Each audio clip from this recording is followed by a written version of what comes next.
Good evening. ফিরে গেছি office থেকে বাড়ি। কি বিধ্বস্ত অবস্থা দেখো। যাই হোক, এখনো ড্রেস চেঞ্জ করিনি, এরপর করবো ড্রেস চেঞ্জ।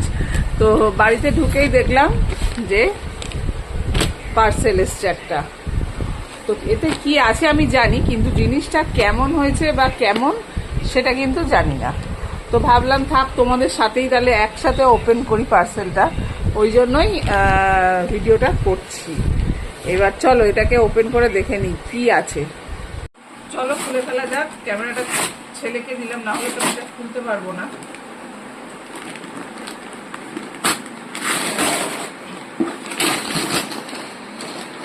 দিয়েছিলাম আমার জন্য একটা জুতো অর্ডার করেছিলাম আর কি, জুতোটার খুব দরকার।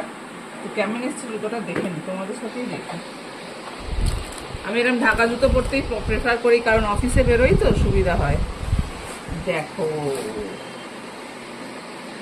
খুব সুন্দর হয়েছে, এবার পরে দেখতে হবে পায়ে হচ্ছে কিনা। তো এই হচ্ছে